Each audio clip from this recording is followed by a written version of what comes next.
Yeah, okay, here we go. Time to do this.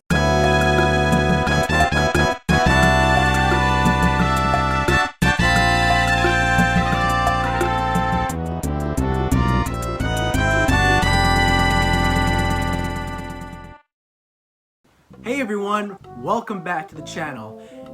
So recently I had my favorite person in the entire universe, my favorite person in the whole wide world.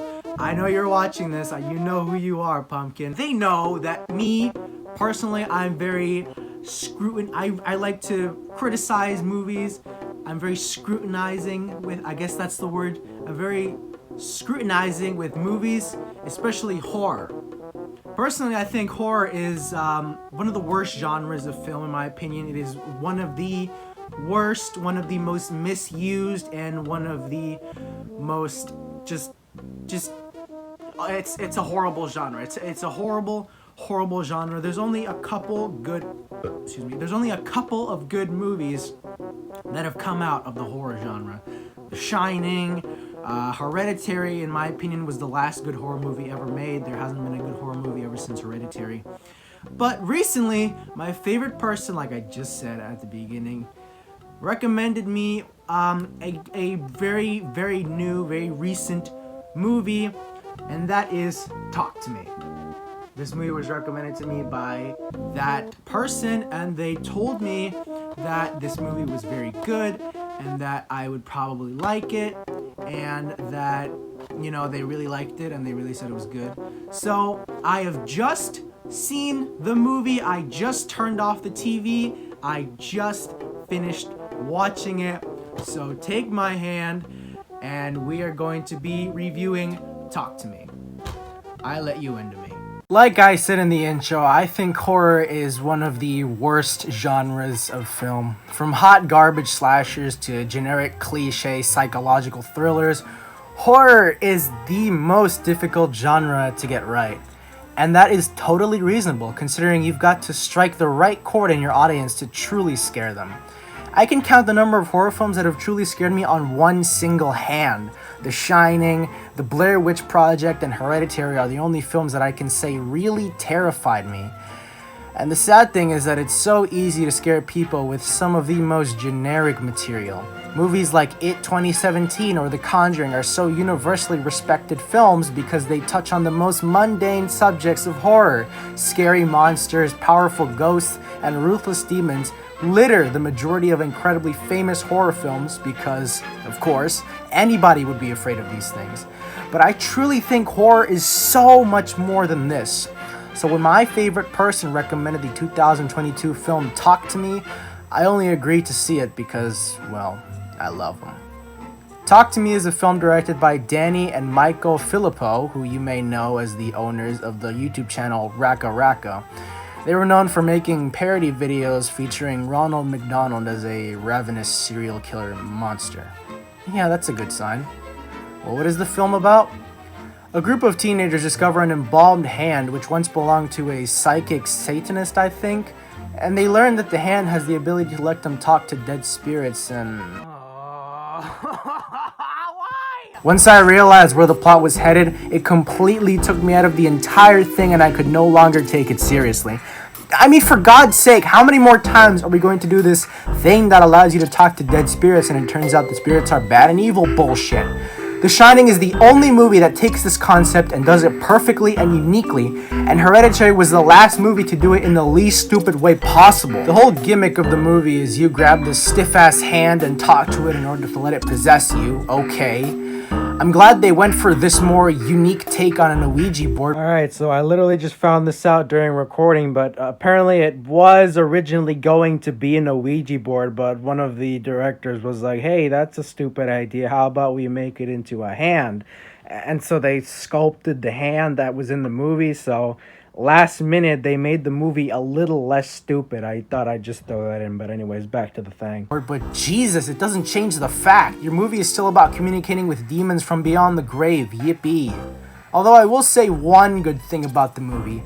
The acting is decent. More decent than most teenagers in horror movies. The acting is not as terrible as Unfriended, but not as good as It 2017. It sort of fell into this category of tolerable but slightly agonizing. I see that they were going for a more realistic portrayal of rebellious and uncaring teenagers facing malevolent demons, but the acting is just so forced that it feels like literal Darman acting. Yes, I know the directors are YouTubers, but this is a Hollywood film, so it's time to turn off your money acting and turn on your movie acting. Moments such as the interactions between the main character Mia and her friend Jade are so Disney XD levels of acting that I can't help but wonder if I accidentally put on a Henry fucking Danger episode. Not to mention the scene featuring the song Chandelier made me physically shrivel up. It would be more convincing if they put on a fucking Sexy Red song, as terrifying as that would be. Besides these Netflix original tier actors, I'd say the friends of Mia and Jade are much more convincing as your typical pin-headed teenagers, but even they go way overboard with the ignorant act. Jade's boyfriend and Mia's side bitch is so incredibly useless to the plot, and he simply acts as an unnecessary side plot to break up Mia and Jade temporarily. But even that doesn't matter because they give that shit up 6 minutes later. That's one of this movie's biggest issues. It just gives up on shit so easily. The side plot with the boyfriend, the beginning scene with Cole and his brother committing suicide. Cole himself is used for a whole 3 minutes.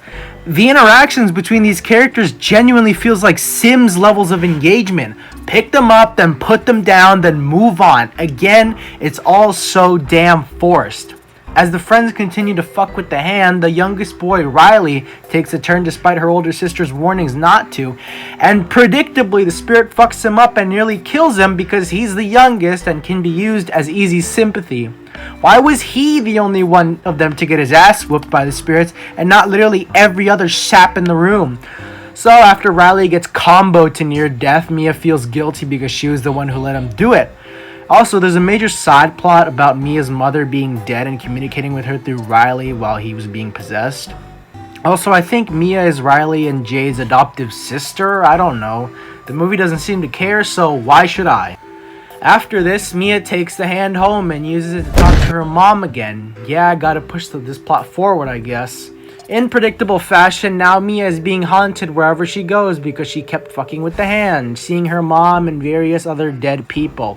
And I have to say, the monster designs are some of the most cookie-cutter monster designs I've seen in a while. So after referencing a further superior horror movie, Mia learns that Riley is now being tormented by spirits from another dimension, and the only way to save him is to kill him. I gotta admit, this was a way more satisfying alternative to most horror movies dealing with possession, which mostly end with the possessor being driven out of the possessee, and everything going back to normal. I should also mention that this movie is for the most part shot well. There weren't many scenes that had me questioning the angles, and the editing was pretty good, especially the possession montage scene coupled with a remixed version of the song La Faule, I don't know if that's how you say it. And I thought the syncing of the characters with the music was also a nice touch. The sound design was also done well, so no complaints in the sound or visual department. Before Mia learns she has to kill Riley, she tries using the hand again on him in order to try and free him, and everyone is just kind of okay with this. Even Jade, Riley's older sister, just gives Mia the okay to do this as if they learned nothing from the previous encounter. I understand if the directors didn't want to go for the generic main character knows the truth and knows how to stop the evil, but nobody around them believes them cliche like what the film Smile did, but this makes the character seem so comically brain dead to the danger right in front of them. Of course it doesn't work, so the movie moves on from this. Towards the end, we learn Mia's mother actually committed suicide by downing a bottle of sleeping pills, and Mia's dad was concealing this information from her. So now her mother is communicating with her through the hand, telling her she needs to kill Riley to free him. So after stabbing her father in the neck after a manic possessed episode, she goes to the hospital where Riley is to kill him.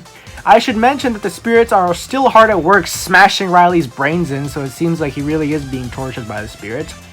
But despite the fact that she walked in with a pair of scissors and had the room alone with her and Riley in it, she opts to instead drag him out of the hospital and carry him out into a highway to comically shove him into oncoming traffic.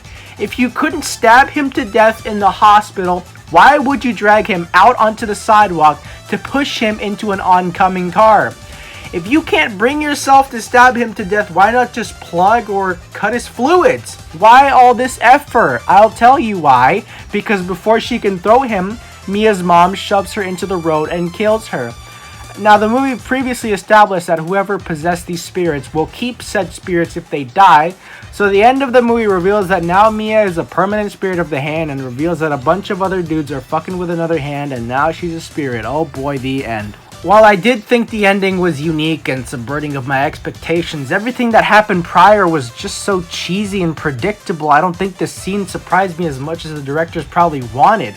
I just sort of accepted this reality and moved on.